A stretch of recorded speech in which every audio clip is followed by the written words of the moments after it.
ఈరోజు SBN case news channel Boduppal రాపలు రాములు గారిని కలవడం జరిగినది.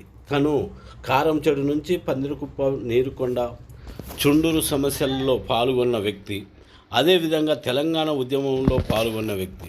ఏ ఉద్యమం జరిగిన దాంట్లో తనకు తానుగా ఇంక్లూడ్ అయి కొంత సేవ చేస్తున్న వ్యక్తి. అందులో భాగంగానే ఇవాళ బీజేపీ ప్రభుత్వం తీసేస్తానంటున్న రాజ్యాంగం పైన తన అభిప్రాయం తెలుసుకోవడం జరిగినది.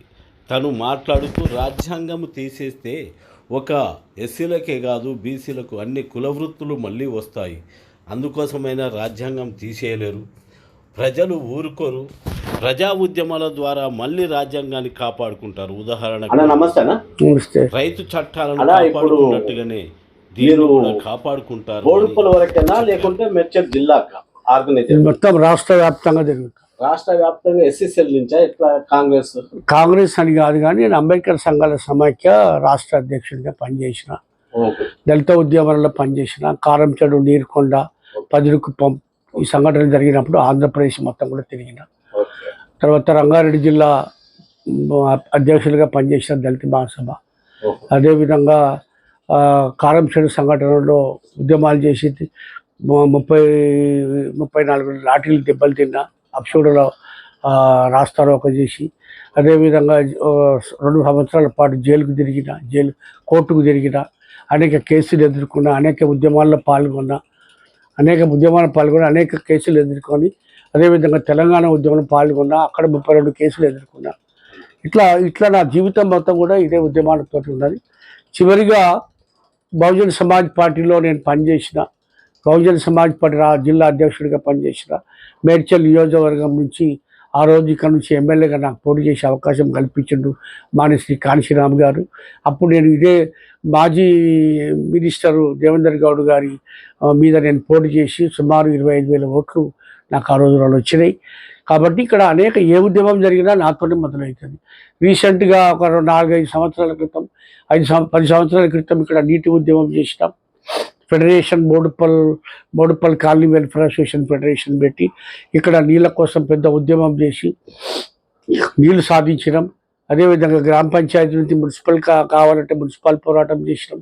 ఇట్లా అనేక పోరాటాలు ప్రజలందరినీ కూడా కలుపుకొని, not only Dalits, not only ఎస్సీస్, అన్ని వర్గాలను, అన్ని కులాలను, నేను అన్ని కాలనీలను, అన్ని కులాలను, అన్ని వర్గాలను, అన్ని మతాల సంబంధించినటువంటి వాళ్ళతోని మమేకమైతా అందరి హక్కుల కోసం నేను పోరాటం చేస్తా. ఎవరికి ఇబ్బంది వచ్చినా ఫోన్ చేస్తా. ముఖ్యంగా మహిళల హక్కుల కోసం, మహిళలకు ఏమైనా ఇబ్బందులు వచ్చినప్పుడు కూడా నేను ఖచ్చితంగా వాళ్ళకు అండగా నిలబడతాం. నాతో పాటు అనేక మంది నా సహచరులు, నా మిత్రులు నాకు అండగా నిలబడతారు. అదేవిధంగా చట్టపరమైనటువంటి చట్టములకు లోబడి అనేక కార్యక్రమాలు మేము చేస్తూ ఉంటాం. అయితే ఇప్పుడు కాంగ్రెస్ పార్టీ ఇప్పుడు వస్తే బాగుంటుంది దేశంలో, రాష్ట్రంలో అని చెప్పి రాష్ట్రంలో చేరినాము. గౌరవనీయులు రేవంత్ రెడ్డి గారు, ముఖ్యమంత్రి గారు పిలుపు మేరకు మేము కాంగ్రెస్ పార్టీలో చేరినాం. అప్పటి నుంచి కాంగ్రెస్లో సీరియస్గా సిన్సియర్ కార్యకర్తగా, ఒక ఉద్యమకారుడిగా నా సేవలు అందిస్తూ ఉన్న పార్టీకి. ఓకే అన్న, ఇప్పుడు మీరు కాంగ్రెస్ పార్టీకి మీ సేవలు అందిస్తున్నారు. రేపు కాంగ్రెస్ పార్టీ వచ్చినాక ఒక దళిత నాయకుడిగా, నెక్స్ట్ సామాజిక టోటల్ రాజకీయ నాయకుడిగా దళితుల యొక్క ఏబిసిడి అనే అంశం ఒకటి మిగిలిపోయిందని నిన్న మీరు ఒక మీటింగ్లో మాట్లాడారు. ఆ అంశాన్ని రేపు కాంగ్రెస్ వచ్చిన తర్వాత మీరు ఏ విధంగా విజ్ఞప్తితో ఇది సాధించుకుంటారా, ఏదైనా ఉద్యమాల ద్వారా సాధించుకుంటారా? కాంగ్రెస్ పార్టీ రాజ్యాధికారంలోకి వచ్చినాక కూడా ఒకవేళ కేంద్రంలో రాహుల్ గాంధీ గారి ప్రధానమంత్రి అయి కేంద్రంలో కాంగ్రెస్ ప్రభుత్వం ఏర్పడితే, మన గౌరవనీయులు ముఖ్యమంత్రి రేవంత్ రెడ్డి గారు కూడా ప్రకటన చేశారు. ఖచ్చితంగా మన సుప్రీంకోర్టులో కేసు వచ్చింది, బెంచ్ మీదకి వచ్చినప్పుడు కూడా సీనియర్ లాయర్లను, సీనియర్ మినిస్టర్లను అందరూ కూడా పంపి ఆ కేసును ఫాలోఅప్ చేస్తూ ఉన్నారు. అంటే కాంగ్రెస్ పార్టీ ఎప్పుడు కూడా వర్గీకరణకు అనుకూలంగా ఉన్నది. కాబట్టి దీన్ని పార్లమెంటులో బిల్లు ప్రవేశపెట్టి ఆల్రెడీ ఉషా మెహ్రా కమిషన్ 2006లోనే ఇచ్చింది. ఇది వర్గీకరణ అనేది న్యాయమైన కోరిక, వీళ్ళ ప్రధానమైన డిమాండ్ ఏదైతే ఉందో గత 30 సంవత్సరాల నుంచి వీళ్ళు పోరాటాలు చేస్తారు. ఇది న్యాయమైందే, ఎవరికి ఇబ్బంది కలిగేది కాదు. ఎవరి జనాభా దామాష ప్రకారం వాళ్ళకి ఇవ్వాలనేది దాని యొక్క ఉద్దేశం. ఎవరికి అన్యాయం చేసేది కాదు. మాల సోదరులకు కానీ ఇతర సోదరులకు కానీ ఎవరికి జరగదు. బీసీలలో కూడా ఏబిసిడి ఉంది, మరి ఎస్సీలలో కూడా ఏబిసిడి ఉంటే బాగుంటుంది. జనాభా ప్రకారంగా వాళ్ళకు వచ్చేటువంటి అవకాశాలను సద్వినియోగం చేసుకునే అవకాశం ఉంటుంది.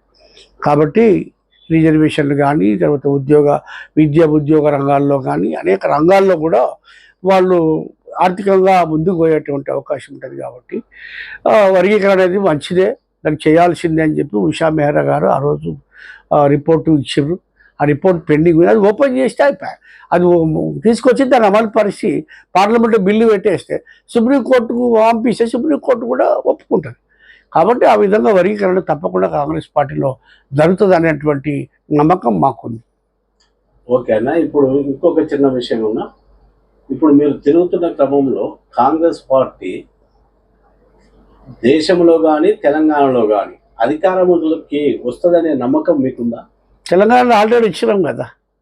అంటే ఇప్పుడు ఎంపీ సీట్లు మెజారిటీ సీట్లు కాంగ్రెస్ పార్టీ కైవసం చేసుకుంటాం. మెజార్టీ ఇప్పుడు మన మల్కాజ్గిరి ఎట్లా ఉందన్న? మల్కాజ్గిరి మేమే గెలుస్తాం. అంతేనా? మేమే గెలుస్తాం, కన్ఫామ్. ఒక కార్యకర్తగా చెప్తున్నా, ప్రజలందరూ మా ఎంబడి తిరుగుతున్నారు, వేలాది మంది వస్తూ ఉన్నారు, ఎక్కడ పోయినా ఆదరిస్తూ ఉన్నారు. ఖచ్చితంగా ఇప్పుడు కేంద్రంలో ప్రభుత్వం రాబోతూ ఉంది.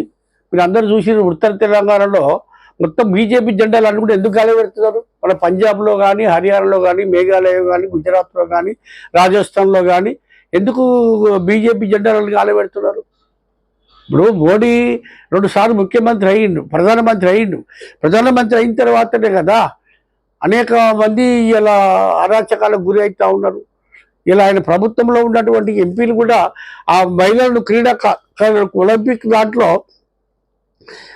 ఒలింపిక్ అవార్డు తెచ్చినట్టు రెగ్యులర్స్ అవార్డు తెచ్చినటువంటి వాళ్ళ ఎంపీ బ్రిజ్భూషణ్ సింగ్ ఆయన మరి వాళ్ళకు లైంగిక వేధించిన అమ్మాయిలు బహిరంగంగా చెప్పారు. ఇంతవరకు ఆయన మీద చర్య తీసుకోలేదు. కాబట్టి ఇట్లా ఎక్కడ జరిగినా కానీ ఇప్పుడు ఎవరున్నా కానీ ఇప్పుడు మా ప్రభుత్వము వాళ్ళను వెనకేసుకొస్తుంది. కాబట్టి ఇలా మనం అందరం కూడా ఆలోచన చేయాలి. మోడీ గారు మీద విరక్తి చెందిర్రు, అనేక నల్ల చట్టాలు తీసుకొచ్చారు. రైతులను నల్ల చట్టాలు తీసుకొస్తే సుమారు 15 ఏళ్ళు ఢిల్లీలో వాళ్ళు రోడ్ల మీద పడుకొని 700 మంది రైతులు ప్రాణాలు కోల్పోయారు. అదేవిధంగా ఎంతోమంది ఇలా వాళ్ళ ఉద్యమాలను అణిచివేయడానికి ప్రభుత్వం ప్రయత్నించింది తప్ప ఏనాడు వాళ్ళను సానుకూలంగా పరిష్కరించే దిశగా ప్రభుత్వం చేయలేదు. ఈ ప్రభుత్వం ప్రజా వ్యతిరేక ప్రభుత్వం. ఇప్పుడు రేపు ఒకవేళ కాంగ్రెస్ గెలవకుండా మళ్ళీ బీజేపీ వస్తే రాజ్యాంగాన్ని తొలగిస్తామంటారు. అప్పుడు కాంగ్రెస్ కార్యకర్తగా ఒక దళితుడిగా నీ రియాక్షన్ ఎట్లా ఉంటుందో? ఖచ్చితంగా ఉద్యమాలు చేస్తాం, ఖచ్చితంగా పోరాటం చేస్తాం, రాజ్యాంగాన్ని రక్షించుకుంటాం.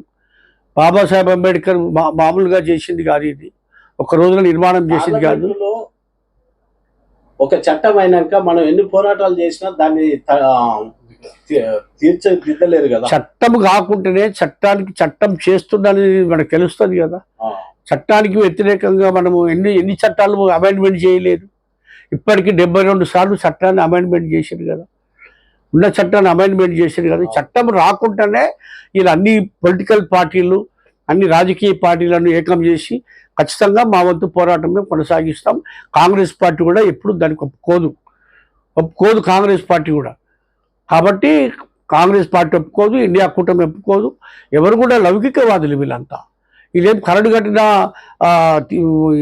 తీవ్రవాదులు కాదు, కరడు కట్టిన ఆర్ఎస్ఎస్ తీవ్రవాదులు కాదు, వీళ్ళు గుండాలు కాదు. ఇదంతా ఒక ప్రజాస్వామ్య పద్ధతిలో నడిపేటువంటి పార్టీలు.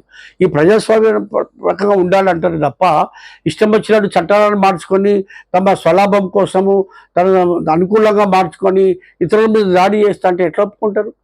ఇది ప్రజాస్వామ్య దేశం అండి. ప్రపంచంలోనే అతిపెద్ద ప్రజాస్వామ్యం భారతదేశం. ప్రజాస్వామ్య దేశం అంటే రాజ్యాంగం ఉన్నంతసేపే ప్రజాస్వామ్య దేశం. రాజ్యాంగాన్ని తొలగించినాక ఇది ప్రజాస్వామ్య సమస్య లేదు. అవసరమైతే ప్రాణాలు అర్పిస్తాం తప్ప రాజ్యాంగం మాత్రం అట్లనే ఉండేటట్టు చేస్తాం. అనేక మంది యువకులు, ఇలా విద్యార్థులు, మేధావులు అనేక మంది ఇలా రోడ్ల మీద. తెలంగాణ ఎట్లా వచ్చిందండి? తెలంగాణ ఎట్లా వచ్చింది? ఎంతమంది చనిపోతే, ఎంతమంది ఆత్మహత్య చేసుకుంటే తెలంగాణ వచ్చింది? ఏది ఉట్టిగా రాదు. భారతదేశానికి స్వతంత్రం వచ్చిందంటే కూడా లక్షలాది మంది చనిపోయారు. అదేవిధంగా తెలంగాణ వచ్చిందంటే మనం కూడా జరిగింది. 1300-1400 మంది విద్యార్థులు, అమరులు, యువకులు అనేక మంది ప్రాణాలు కోల్పోయారు. అప్పుడు కానీ తెలంగాణ రాలేదు. కాబట్టి ఏదైనా ఒక ఉద్యమంతో ప్రారంభమైతే ఉద్యమం దాన్ని సాధించుకున్నాం. అవన్నీ కూడా గతంలో ప్రూవ్ అయినాయి, ఇప్పుడు కూడా మనం ప్రూవ్ చేసుకుంటాం. ఖచ్చితంగా వాళ్ళు మారుస్తుంటే ఎక్కడికెక్కడ నిలదీస్తారు, వాళ్ళ రోడ్ల మీదకి వెళ్ళి రానియరు, రోడ్ల మీద తరిమేస్తారు. సరే, వాళ్ళు నల్ల చట్టాలు పెట్టుకుంటారు, ఏం పెట్టుకుంటారు మీకు అందరు తెలుసు. 1975లో ఇందిరాగాంధీ ఎమర్జెన్సీ పెట్టింది. ఎమర్జెన్సీ పెడితే ఎట్లాంటి ఫలితం ఇచ్చారు, పబ్లిక్ ఎట్లాంటి తీర్పు ఇచ్చారు? కాబట్టి ఏ అణిచివేత అనేది ఎప్పుడు కూడా అయితే ఇక్కడ నడవదు.